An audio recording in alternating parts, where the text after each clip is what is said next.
Ieșirea s-a prăbușit, habar nu am ce se poate face în situația asta. Să o aruncăm în aer? Să tragem cu tunul? Nu știu ce să zic.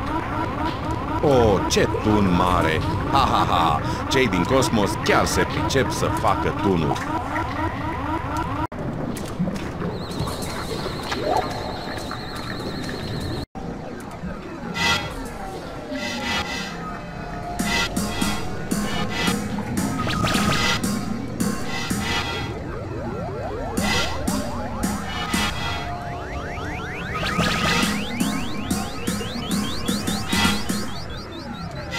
Nu funcționează. Ce ne facem?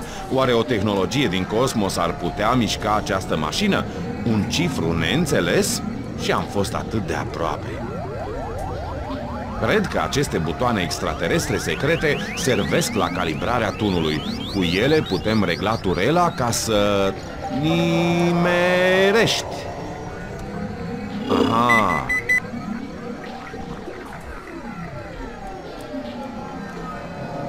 Ei bine, încă o dată, de la o pulbere fină.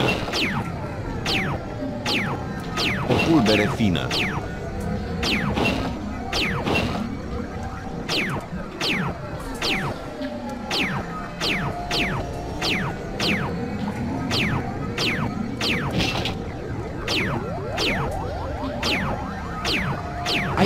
Ai nimerit o pulbere fină. O pulbere fină. La revedere! Ai nimerit!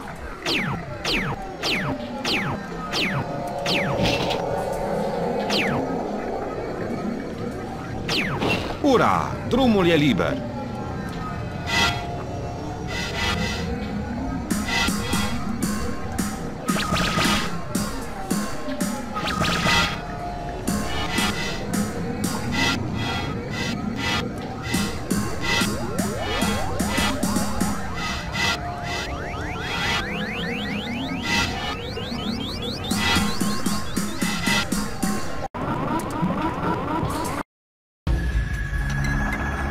Epava, plaja, râul, satul, templul, intrarea subterană, sub vulcan, farfuria zburătoare, comoara piraților, corabia piraților.